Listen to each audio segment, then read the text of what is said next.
Okay. Yeah, Back to the story of you rapping. So then you did the video, all that. This happens in the span of what, a week? So yeah, really within the span of like 3 to 5 days, it got done. Got you. Yeah, but I got the song done first day. Yeah. And then after that, everyone's like, Clark, when's the next track dropping? And everyone was just like, this is fun. This is like, they all was laughing. It was fun. It was funny to them. It was fun. It was funny to all of us. But deep down inside, I caught the bug. I don't know what it was, but I'm like, nah, I could do this. I gotta keep rapping. Yeah, I gotta keep trying this. And that's what I did.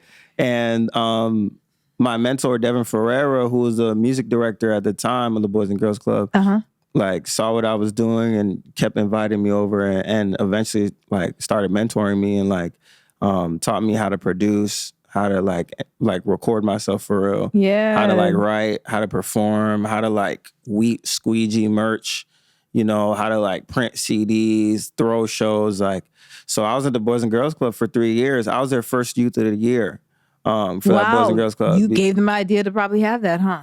No. So it was already a thing, but my Boys and Girls Club was new. So every Boys and Girls Club has like an honorary youth of the year, like a youth that like exceeded all expectations, etc. And since that was a newer Boys and Girls Club, I was their first one ever, So yeah, like I pretty much, they had a thing called Mattapan Records, like in that Boys and Girls Club. I peaked out of that. It was to the point where I had to reposition myself in the program because there was nothing they could do for me. So they wanted me to start helping the other kids and do it. And I didn't want to do that. And you was trying to get your stuff off the ground. Yeah. Well, I was already kind of doing it at this point. I'm probably 18 now. Okay. Never mind. This is, at 18, you're not going to the Boys and Girls Club. No, I still was. For the studio? For the studio, though. I was going every single day.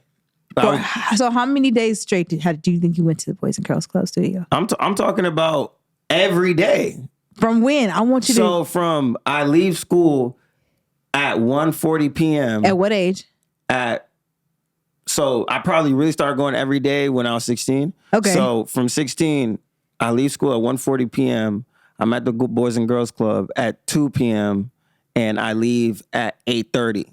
Damn. Or I leave at 9. No, it closes at 8. So I was there from as soon as school ends to 8 p.m. every single day until I graduated from like high school. And then I went for a degree in audio engineering too. So So then I'm like at school doing music every day. So, but with the Boys and Girls Club, like it was mandatory for me. Like unless I'm doing a show or throwing an event or throwing parties, I used to do that in high school.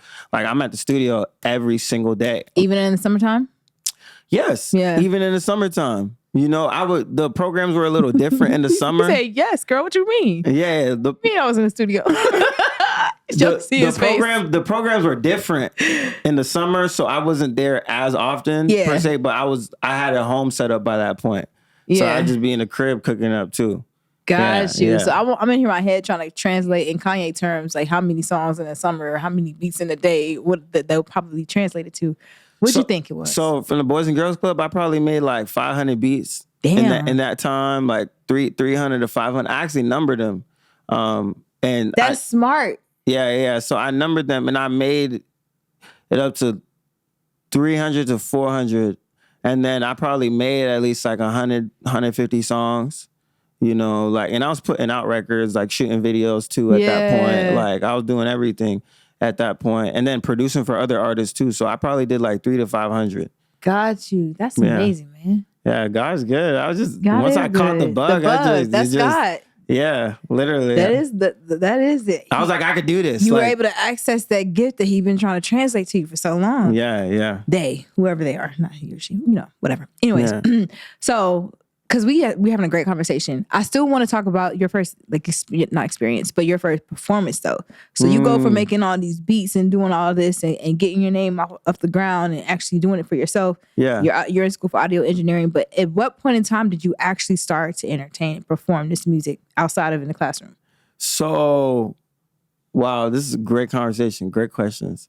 Yeah. So basically, by the time I was 16, my mentor, Devin, put me on my first show at this theater college in Fenway, Boston. It's not a college anymore. I think they got bought out by Emerson.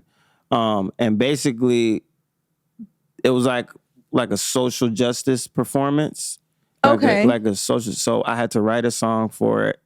I actually have a picture of this, and I think it was 2016 or 2015 at the time. I remember the exact fit I was wearing. I was like really into the Migos at the time. So and Kanye. And so when Kanye had dropped Yeezus, Macy's was doing like leather. And everyone was wearing the leather fit. I know what you mean. I would have like a leather fit on. Yeah. I know exactly what you look like right now. I see it in my head. It's called Wheelock College. Wheelock College. Yeah. So I had a performance and he had me as like right before him. And so literally I'm like ready to do it. I'm going and I'm on stage with him. There's maybe like 60 people lined up. Mm-hmm. I'm rapping, and then I blank on the words. And my brother was there too. He was behind me. My brother, who's like... He looked like you. He looked similar to me, yeah. Are y'all not... Is his name Guy Alaki? Yeah, Guy Alaki. He's crazy. Yo, Guy, if you watch this, it's Guy Claude. That's the name. Yeah, Guy Claude is how Americans would say. So when I was looking at it, I couldn't really... I didn't have my glasses on, so I just saw like the... Yeah. That's my brother. Yeah. Okay. All right. Yeah. So basically, he was there at the time, and literally, I forgot my words. Like I blanked, like blank. He hopped in. No. I just turned around and looked at him, and then my mentor was watching me.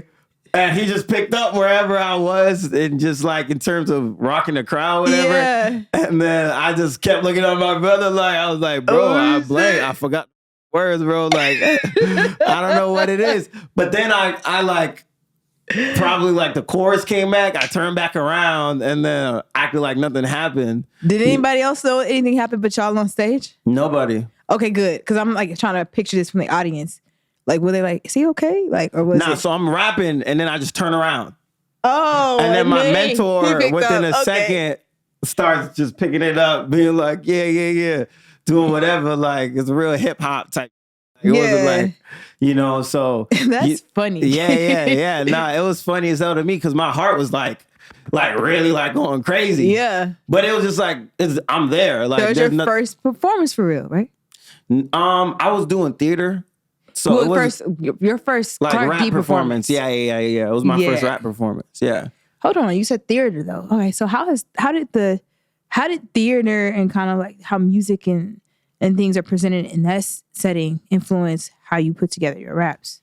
Influence everything because like theater is like about buying you in to like whatever character that you're portraying. Like it's about like giving a compelling performance. In front of people live. So like working in theater, I was also doing like poetry and stuff like that. So doing theater and poetry, like it like helped me reinforce convincing people like when I'm on stage, like buy into whatever I'm selling, like buy into this character, buy into this idea, buy into the fact that I'm the most fire you've ever met in your life. Yeah. Like, you know what I mean? So, and also on the production side of things too, like as I got older, I started to make more of my shows like production experiences. Like I did a show in 2019 where we turned the entire venue into a house. Had a living room, dining room, everything. Yeah. In Boston? In Boston. I would love to go to something like that. I didn't know that people was doing stuff like that. It's amazing. Yeah. No, we got really good shows in Boston. Like, I got a show next Saturday if you're free.